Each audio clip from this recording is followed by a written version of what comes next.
number ছাত্ৰ ছাত্ৰী আজি আমি গতিৰ বিষয়ে পঢ়িম তোমালোকৰ ক্লাস 9 ৰ 8 নম্বৰ চেপ্টাৰ গতি পঢ়িম আজি সো গতি পঢ়াৰ আগতে আমি জানিব লাগিব যে এই চেপ্টাৰটো আসলতে আমি পঢ়িব কি গৈ আছো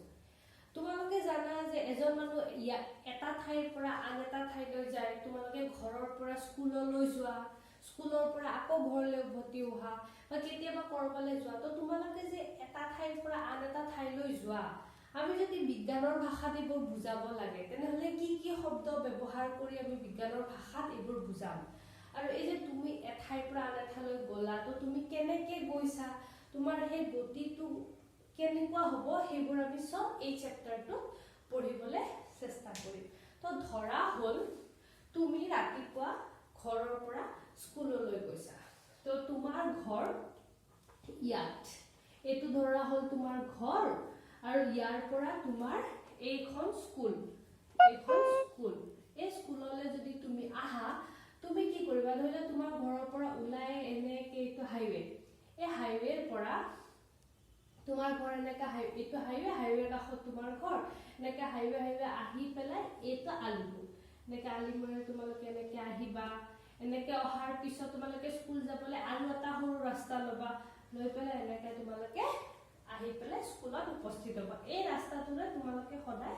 ঘৰৰ পৰা স্কুললৈ আহা তো তোমালোকক যদি কয় যে তোমালোকক ঘৰৰ পৰা স্কুলৰ দূৰত্ব কিমান তো তোমালোকে কি কৰিবা যে তোমালোকে ইয়াৰ পৰা ইয়ালৈকে ফিতালৈ যদি জোখা তেতিয়ালে যিখিনি জোখমাখ পাবা সেইখিনিয়ে তোমালোকে ক'বা যে মোৰ ঘৰৰ পৰা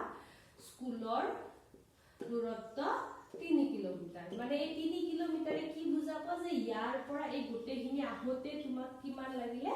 দূৰত্ব তোমাৰ 3 কিলোমিটাৰ সো এই যে 3 কিলোমিটাৰ এইটোক আমি দূৰত্ব বুলি জানো এতিয়া তুমিতো মানুহ তুমি ৰাস্তাৰে এনেকে ভাজ লাগি আহি স্কুল পাবা কিন্তু ধৰিবা তোমাৰ ঘৰৰ ওপৰৰ পৰা চৰাই এটা উৰি আহিব সেই চৰাইটো উৰি আহি তোমাৰ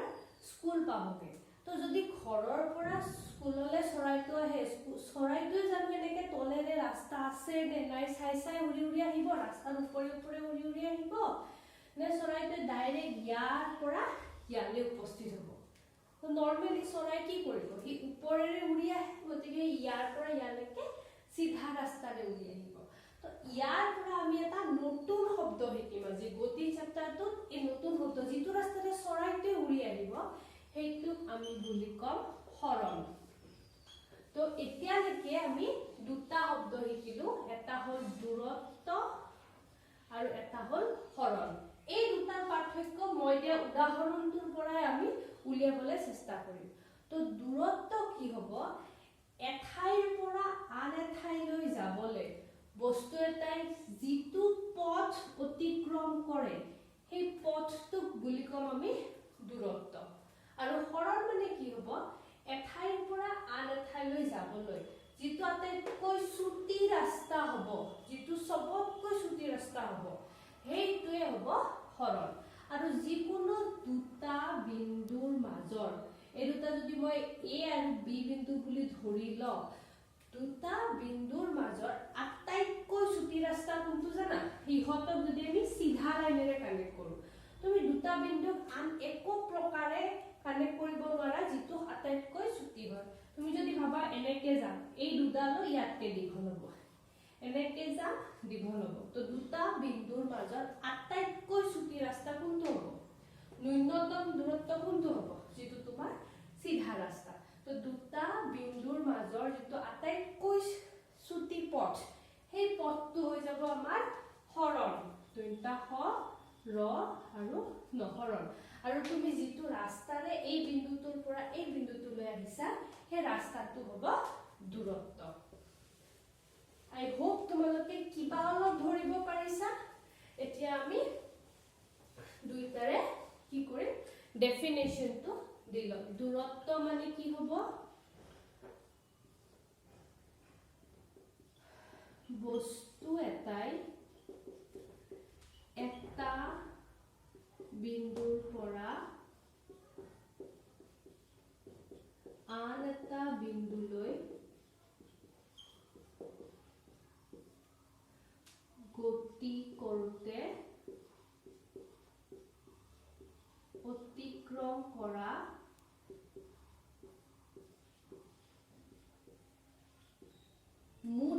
পথৰ দৈৰ্ঘ্যই দূৰত্ব মুঠ পথৰ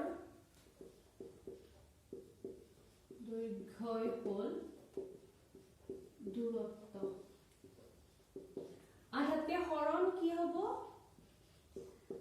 দুটা বিন্দুৰ মাজৰ ন্যূনতম দূৰত্বই হ'ল হৰণ তো তোমালোকে যদি বুজিবলৈ বা মনত ৰাখিবলৈ লাগে হৰণ কি হ'ব সেই বিন্দু দুটাৰ ওপৰে যদি এটা চৰাই উৰি যায় সেই চৰাইটোৱে যিটো পথেৰে উৰি যাব সেইটো হ'ব হৰণ আৰু তুমি যদি বিন্দু দুটাৰ মাজেৰে যাব এটা বিন্দুৰ পৰা আন এটা বিন্দুলৈ যাব লাগে তেনেহলে তুমি যিটো ৰাস্তাৰে যাবা সেইটো হ'ব দূৰত্ব আৰু চৰাইৰ ৰাস্তাটো হ'ব হৰণ এতিয়া আমি আৰু দুটামান উদাহৰণেৰে এই দূৰত্ব আৰু হৰণৰ পাৰ্থক্যটো উলিয়াবলৈ চেষ্টা কৰিম এইখিনি তোমালোকে এটা কাম কৰিব পাৰা স্ক্ৰীনশ্বট মাৰি ল'ব পাৰা স্ক্ৰীনশ্বট মাৰি পিছত লিখি ল'বা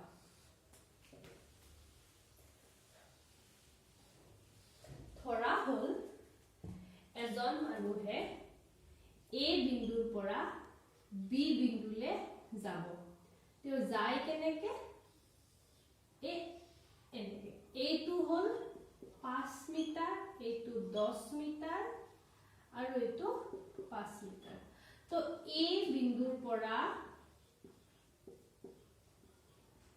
B বিন্দুলৈ দূৰত্ব হ'ব এটো A C D B A C D B মানে কিমান হ'ব ইয়াৰ পৰা ইয়ালে 5 মিটাৰ যোগ ইয়াতে 10 মিটাৰ আৰু ইয়াতে 5 মিটাৰ মানে কিমান হ'ল 20 মিটাৰ কিন্তু A আৰু B বিন্দুৰ মাজত হৰণ কিমান হ'ব A আৰু B বিন্দুৰ মাজত হৰণ কি হ'ব A আৰু B বিন্দুৰ মাজত ন্যূনতম দূৰত্ব তো ন্যূনতম দূৰত্ব কোনটো হ'ব এইটো মানেকে ডাবল লাইন ৰাখি দিছো যাতে তোমালোকে হৰণটো আৰু ভালকে বুজি পোৱা তো A আৰু A বিন্দুৰ পৰা B বিন্দুলৈ হৰণ হ'ব A B মানে কিমান হ'ব 10 মিটাৰ তো আমাৰ দূৰত্ব হ'ব ইয়াৰ পৰা ইয়ালে 5 10 5 20 মিটাৰ আৰু হৰণ কি হ'ব ইয়াৰ পৰা ইয়ালে ডাইৰেক্ট মানে ন্যূনতম দূৰত্বটো এইটো হ'ব 10 মিটাৰ মই আৰু এটা উদাহৰণ লম এটো স্ক্ৰীনশ্বট মাৰি ল'ব পাৰা তোমালোকে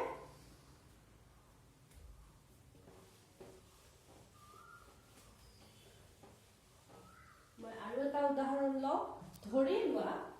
এখন ঘুৰণীয়া পাৰ্ক আছে সেই পাৰ্কৰ চাৰিওপিনে এটা ৰাস্তা আছে আৰু এই ৰাস্তাৰে এজন মানুহে এনেকে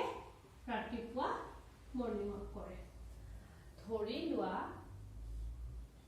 এই পাৰ্কখনৰ যিটো ব্যাসাৰ্ধ সেইটো হ'ল 70 মিটাৰ 70 মিটাৰ ব্যাসাৰ্ধৰ এখন পাৰ্ক আছে সেই পাৰ্কখনৰ চাৰিওপিনে এজন মানুহে ৰাতিপুৱা মৰ্নিং ৱাক কৰে তেওঁ এইটো বিন্দুৰ পৰা আৰম্ভ কৰে B C D আৰু এই বিন্দুলৈ উভতি আহে এতিয়া যদি তোমালোকক কোনোবাই সুধে যে এই মানুহজনে যদি এই পাৰ্কখনৰ চাৰিওপিনে এটা সম্পূৰ্ণ পাক মাৰিলে মানুহজনে অতিক্ৰম কৰা দূৰত্ব কিমান হ'ব আৰু হৰণ কিমান হ'ব তো তোমালোকে কি কৰিবা দূৰত্ব কি হ'ব এই গোটেই ৰাস্তাটো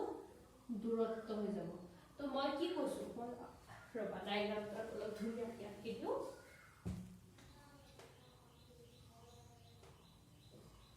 এখন পাৰ্কৰ চাৰিওপিনে এইটো ৰাস্তা এই ৰাস্তাটোৰে এইটো A B C D এই মানুহজনে ইয়াৰ পৰা যাত্ৰা আৰম্ভ কৰে এনেকে যায় আৰু এনেকে ঘূৰি আহে এই বিন্দুলৈ ঘূৰি আহে তো ইয়াৰ পৰা এই ৰাস্তাটোৰ দূৰত্ব 70 মিটাৰ তো দূৰত্ব কিমান হ'ব এইটো এটা কি হয় বৃত্ত হয়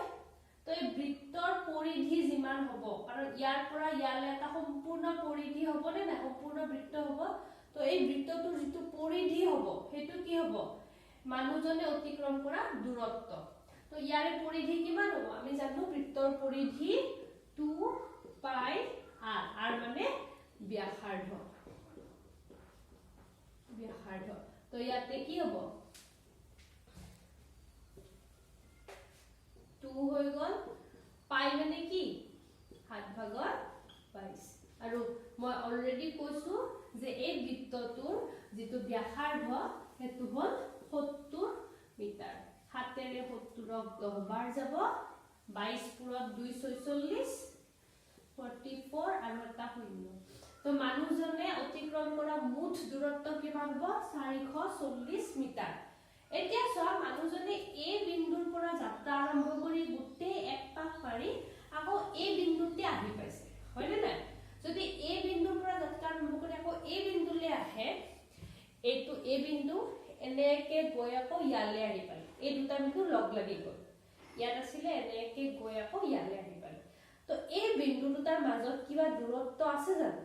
এই বিন্দু দুটাৰ মাজত ন্যূনতম দূৰত্ব কিমান শূন্য এই বিন্দু দুটা এনেকে লগ লাগি গল শূন্য তো যদি শূন্য হয় ইয়াৰ ন্যূনতম দূৰত্ব মানে হৰণ কিমান হ'ব 0 মিটাৰ I hope তোমালোকে বুজি পাইছা স্ক্ৰিনশ্বট মাৰিলে লব পাৰা এতিয়া আৰু এটা উদাহৰণ লওঁ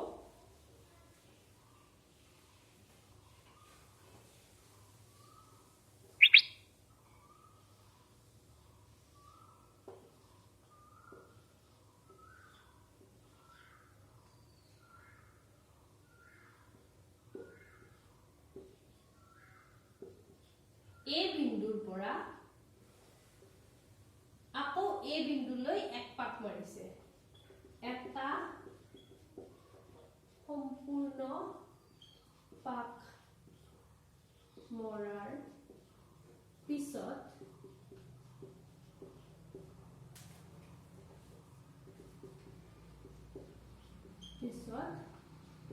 দূৰত্ব কিমান হ'ব আৰু হৰণ কিমান হ'ব দূৰত্ব কিমান হ'ব a b c d a a ৰ পৰা b লে 5 b ৰ পৰা c লে 10 c ৰ পৰা d লে 5 আৰু d ৰ পৰা a লে 10 কিমান হৈ গল 20 30 কিন্তু হৰণ চোৱা মানুহটো এটা সম্পূৰ্ণ পাক মাৰি আকৌ a লে আহি পালে নে নাই গতিকে এই গুটে পাকটো মানে যেতিয়া আকৌ এইটো পইণ্টে পাব হৰণ কি হ'ব 0 আৰু এটা লাষ্ট উদাহৰণ দিম হেতু এই বিন্দুৰ পৰা b বিন্দু হৈ c বিন্দুলৈ গতি কৰে ইখিনি হল 100 মিটাৰ ইখিনিও 100 মিটাৰ a ৰ পৰা b হৈ c লৈ যায় c ৰ পৰা আকৌ b লৈ উভতি আহে তো a ৰ পৰা b লে গল b ৰ পৰা c লৈ গল c ৰ পৰা b লে আকৌ উভতি আহিলে মানে a ৰ পৰা b লে b ৰ পৰা c লৈ c ৰ পৰা আকৌ b লৈ উভতি আহে তেতিয়া হলে দূৰত্ব কিমান হ'ব আৰু হৰণ কিমান হ'ব সো দূৰত্ব কিমান হ'ব a ৰ পৰা b লে 100 b ৰ পৰা c লে 100 c ৰ পৰা b লে আকৌ ঘূৰি আহে তো এটো কিমান হ'ব 100 তো দূৰত্ব হৈ গল 300 মিটাৰ কিন্তু হৰণ কিমান হ'ব মানুহজনে ফাইনালি আহি তো এইটো পজিশনতে উপস্থিত হল তো এইটো মানুহৰ প্ৰাৰম্ভিক পজিশন আৰু এইটো হল মানুহজনৰ অন্তিম পজিশন তো এই পজিশন দুটাৰ মাজৰ ন্যূনতম দূৰত্ব কিমান হয় 100 গতিকে হৰণ হ'ব 100 মিটাৰ এটা কথা সদায় মনত ৰাখিবা দূৰত্ব is always greater than or equal to হৰণ মানে হয়তো দূৰত্ব হৰণতকৈ ডাঙৰ হ'ব পাৰে বা দূৰত্ব হৰণৰ সমান হ'ব পাৰে তো যদি এজন মানুহে a বিন্দুৰ পৰা b বিন্দুলৈ সিধা ৰাস্তাৰে যায় আৰু এই দূৰত্ব হল 250 মিটাৰ এইটো কন্ডিশনত কি হ'ব দূৰত্ব সমান হৰণ হ'ব কাৰণ এৰ বিভিন্ন মাজৰ যেটো ন্যূনতম দূৰত্ব সেই ন্যূনতম দূৰত্বটোৱে এৰ বিভিন্ন মাজৰ দূৰত্ব হয় গতিকে এৰ বিভিন্ন মাজৰ দূৰত্ব হৰণ সমান হ'ব এইটো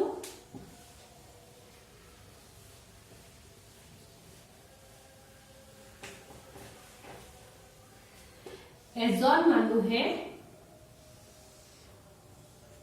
এৰ পৰা সি লৈ বি হৈ যায় এইটো 3 কিলোমিটাৰ এইটো 4 কিলোমিটাৰ দূৰত্ব মানুহজনে অতিক্ৰম কৰা মুঠ দূৰত্ব কিমান আৰু হৰণ কিমান আমি কি চাম দূৰত্ব হলে কি হ'ব এই ইয়াৰ পৰা ইয়ালে যিখিনি দূৰত্ব যিখিনি দৈৰ্ঘ্য এইখিনি হ'ব দূৰত্ব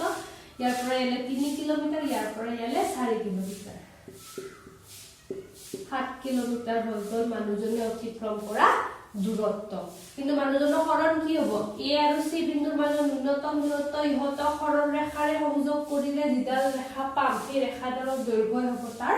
হৰণ তো হৰণ ৰেখাৰ দৈৰ্ঘ্য কিমান হ'ব আমি জানো সমকোণী ত্ৰিভুজৰ অতিভুজৰ মান কিমান হয় ইহতৰ বাহু দুটাৰ বৰ্গৰ যোগফলৰ সমান গতিকে এইটো বাহু 3 তো 3 স্কয়াৰ যোগ এটো কিমান 4 স্কয়াৰ হলে কিমান হ'ব 9 যোগ 16 25 সমান 5 তো হৰণ কিমান হ'ব 5 কিলোমিটাৰ সো এইটো ক্ষেত্ৰত কি হৈছে দূৰত্ব হৰণতকৈ ডাঙৰ আগৰ ক্ষেত্ৰত কি হৈছিল দূৰত্ব হৰণৰ সমান দূৰত্ব কেতিয়া হৰণতকৈ সৰু হ'ব নোৱাৰে হয়তো দূৰত্ব হৰণতকৈ ডাঙৰ হ'ব বা দূৰত্বৰ হৰণ সমান হ'ব থ্যাংক ইউ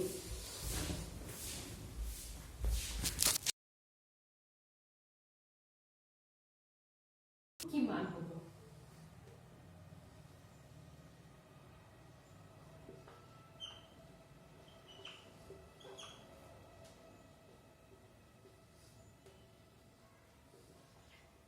এজন মানুহে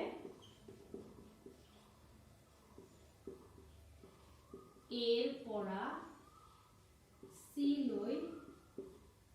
এ বি সি পথেৰে গতি কৰে